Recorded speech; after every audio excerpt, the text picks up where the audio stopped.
বেশ সকাল সকালই ঘুম ভেঙে যায় মিলির। আজ রান্নাঘরে পা দিতেই বুঝতে পারল কেউ আগে এসে ঢুকেছিল। খানিকটা এলোমেলো করা সব কিছু, ঠিক সেদিনকার মতন। একবার চারিদিক তাকিয়ে দেখে আবার নিজের ঘরে গিয়ে চুপটি করে শুয়ে পড়ল। প্রায় ঘন্টাখানেক পর অবেলায় তখন সবে ঘুমটা আবার এসেছে। কান পেতে শুয়ে বুঝতে পারল শাশুড়িমা অনুদেবী দরজায় কড়া নাড়ছেন। একবার ভাবল উঠবে, তবুও কোনো সাড়া শব্দ না দিতে উনি বললেন, বৌমা, কি গো, আজ যে রবিবার, লুচি আলু চচ্চড়ির দিন, ভুলে গেলে নাকি? কি মুশকিল, বেলা গড়িয়ে যে 9টা বাজতে চলল, এবার দয়া করে উঠে সব কিছু রেডি করো। মিলি তবুও কোনো সাড়া দেয় না। পাশে শুয়ে থাকা সূর্য বলে উঠল, কি গো, তোমার শরীর খারাপ নাকি? আজ এত বেলা অবধি শুয়ে? মিলি হাসল, আলতো সুরে বলল, কেন, একদিন আমি রান্না না করলে কি মহাভারত অশুদ্ধ হয়ে যাবে নাকি? সূর্য কোনো উত্তর দেয় না।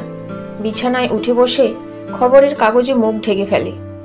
9টা নয়, মিলি বিছানা ছেড়ে উঠল ঠিক 10টা নাগাদ। উঠে খাবার টেবিলে দেখল শ্বশুরমশাই, ননদ, দেওর ও শাশুড়িমা সবাই বসে রয়েছে। সবাই ওর দিকে তাকিয়ে। কেন এভাবে সবাই বসে একথা জিজ্ঞেস করতেই উত্তর এলো, আসলে তুমিই তো রবিবারে সকালে ব্রেকফাস্টটা তৈরি করো, তাই ভাবলাম যখন দেরি হচ্ছেই আর একটু বসে থাকি। একটু পরেই যখন তুমি আসছো। মিলি আবার গম্ভীর স্বরে উত্তর দিল, আমি কিন্তু অনেক সকালে উঠেছিলাম। উঠে রান্নাঘরে গিয়ে দেখি সিলিন্ডারের পাইপটা খোলা। সবাই একসাথে চমকে উঠতেই মিলি বলল, রান্নাঘরের চাবি আমার কাছে একটা আর মার কাছে একটা থাকে, তাহলে ধরেই নিতে পারি এই কাজ। অনুদেবী উত্তেজিত হয়ে পড়লেন, চিৎকার করে উঠে বললেন, তুমি স্পষ্ট করে কি বলতে চাইছো বলো তো? তুমি কি এই কাজ আমি করেছি বলতে চাইছো? মিলি উত্তর দেয়, আমি তো আপনার কথা বলিনি, আমি শুধু এই কথাই বলতে চাইছিলাম, আমি গ্যাস অন করলেই হয়তো। অনুদেবীও ছাড়বার পাত্রী নন। তিনি ক্রমাগতই বলতে লাগলেন, বৌমা, তুমি কিন্তু সবার সামনে আমাকে অপদস্থ করবার চেষ্টা করছো। নিজে রান্না বান্না করো বলে কি সবার মাথা কিনে নিয়েছো নাকি? মিলি হেসে বলে, ঠিক বলেছেন, এখানেই তো সমস্যা। আমি রান্নাঘরের দায়িত্বে আসার পর সবাই যেহেতু আমার প্রশংসা করে, আপনার তাতেই অসুবিধা। মনে পড়ে গেল মাসে আপনি পায়েসের হাঁড়িতে 2 গ্লাস জল ঢেলে দিয়েছিলেন এবং নিজেই বলেছিলেন পায়েসটা কেমন যেন পাতলা হয়ে গেছে, ভালো লাগছে না খেতে। আপনি একজন শিক্ষিতা বয়স্ক হয়ে এরকম কেন করেন বলুন তো?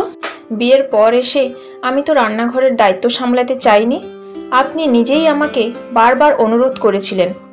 মিলির শ্বশুরমশাই এতক্ষণ সব শুনছিলেন। এবার তিনি উত্তর দিলেন, ঠিক বলেছ বৌমা, এটা ওর অপরাধ, আর এর জন্য আমারই তো ভীষণ খারাপ লাগছে। তাছাড়া তুমি যদি ওভেনের ফায়ার করতে আজ সকালে, উফ, ভেবেই পাচ্ছি না কি হতো।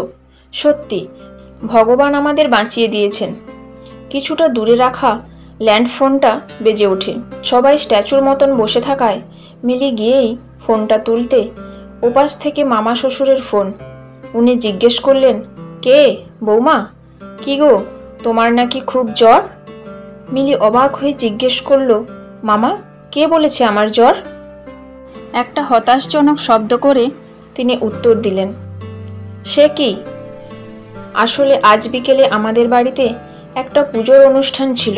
দিদি বলল, ঠিক আছে আমরা তো যাব, কিন্তু বৌমা তো যেতে পারবে না, ওর ভীষণ জ্বর এসেছে। তাছাড়া ফাঁকা বাড়িতে তো একজনকে থাকতে হবে। মিলি কিছু বলতে পারে না, কিন্তু বাড়ির সবাইকে বোঝাতে সক্ষম হয় আসলে ব্যাপারটা কি হয়েছে। অনুদেবী উত্তেজিত হয়ে পড়েন, আবার চিৎকার করে উঠলেন, তাহলে বৌমা সব দোষ তো আমার? আচ্ছা এবার বলো তো, সেদিন অত সুন্দর পাকা মাছটা যে তোমার শ্বশুরমশাই নিয়ে এলেন, তা তরকারিটা খেয়ে সবাই ছি করে উঠল কেন? আমি তো রাঁধিনি। মিলি এবার শাসনের সুরে উত্তর দিল, মা, আমার অগোচরে আপনি সেদিন কাঁচা নুনের বদলে মাছের তরকারিতে ছাদে পড়ে থাকা বালি মিশিয়ে দিয়েছিলেন। সবাই আপনাকে রান্নাঘরে ঢোকার অনুমতি নাকচ যাতে না করে তাই আমি সেদিন চুপ করেছিলাম। এমনকি সূর্যকেও আমি কিছু বলিনি। আসলে কি জানেন তো মা, কাউকে ধোকা দিতে পারলে ভাববেন না সে বোকা ছিল, মনে রাখবেন সে আপনাকে বিশ্বাস করেছিল যার যোগ্য আপনি ছিলেন না।